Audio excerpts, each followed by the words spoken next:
You know, as a police officer, I'm compelled to make this video.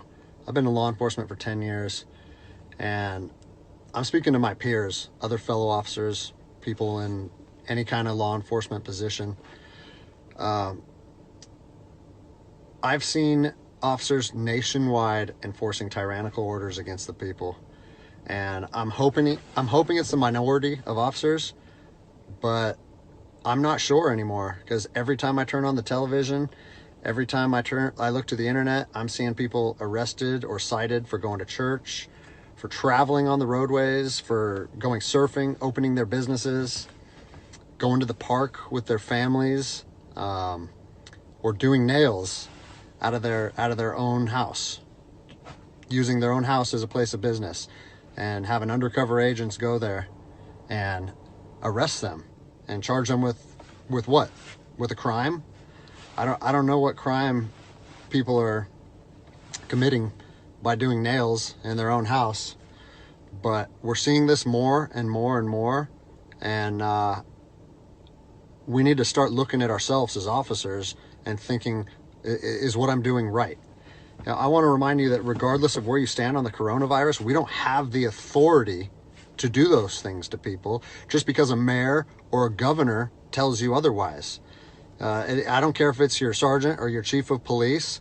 We don't get to violate people's constitutional rights because somebody in our chain of command tells us otherwise. It's not how this country works.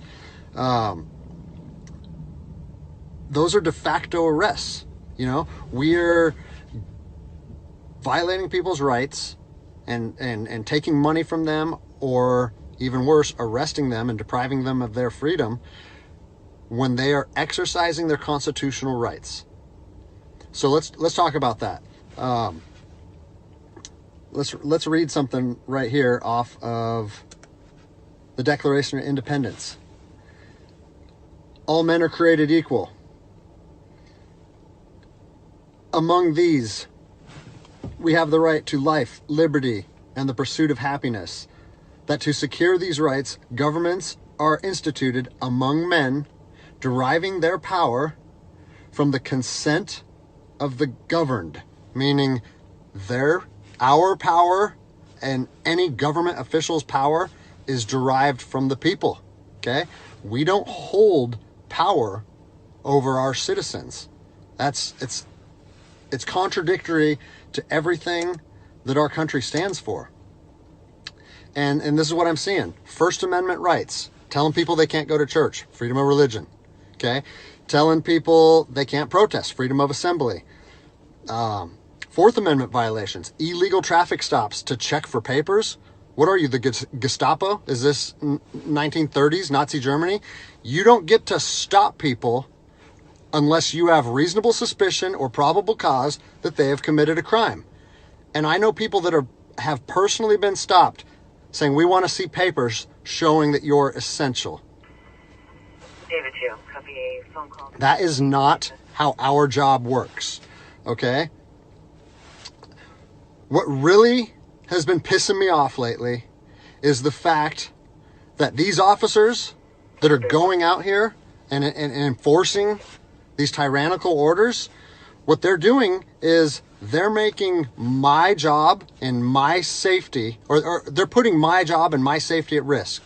Because what you're doing is you're widening the gap between public trust and law enforcement officers. And what that's going to do is it's going to, I mean, look at what's happened to law enforcement in the last 10 years. Less and less public trust, and more often than not, that is a result of isolated incidents that get blown out of proportion. They're not isolated anymore. They're happening every single day. And the thing that I want you guys to realize is that our power that we hold as law enforcement officers, it's nothing more than a facade. It's a badge and a gun.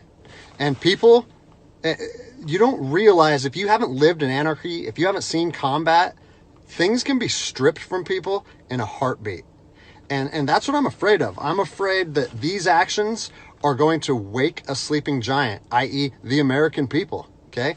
They are going to be put in a position where they won't have their rights trampled anymore. And us as law enforcement officers, we'll have our ability to enforce the law stripped from us in about 10 minutes.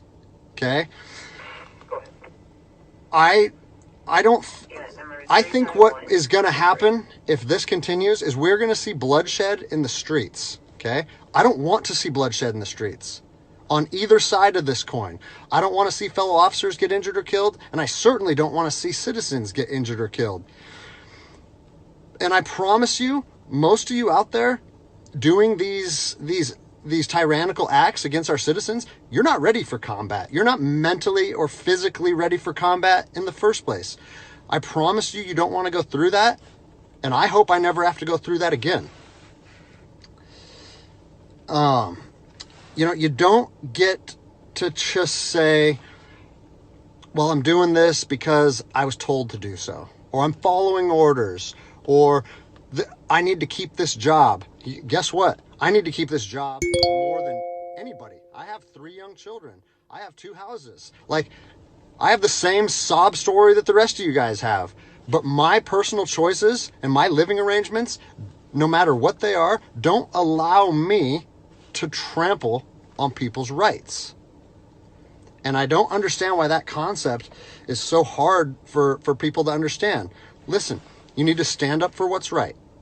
You need to, if you're part of a department or an agency that is asking people or asking their officers or their deputies to impose on people's rights and infringe on their freedoms, you need to step up and say, no, that's not me. That's not what I signed up for, and that's going against my oath. And if that costs you your job, so be it. At least you'll be able to look at yourself in the mirror at night. I've already expressed this to my department. And luckily for me, I come from a department that I feel like my chain of command shares my view, but I don't care what department you're part of or what your chain of command thinks. You don't get to trample on people's liberty. And so,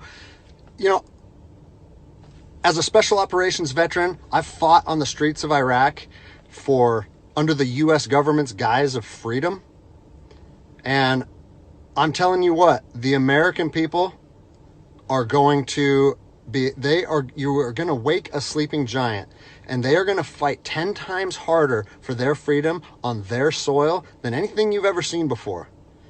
And if that's something you're willing to face, then keep trampling on people's rights. But I promise you, the American spirit of defiance is going to rise again, and it's going to be a big problem for our country. So I'll leave you with this, something that I learned as an E-nothing in the Army. No matter what situation you're put in, if you look inside yourself and ask yourself one question, am I doing the right thing? You ask yourself that, you know the answer. And no amount of money or no order or law or anything should be able to make you go against doing the right thing. So I'm imploring officers to look inside themselves and ask themselves, is this what I want to be doing to my citizens? And I think the answer is clear. And if we all stand up together, guess what? It'll be a non-issue, no factor, because people and law enforcement will be united like we should be.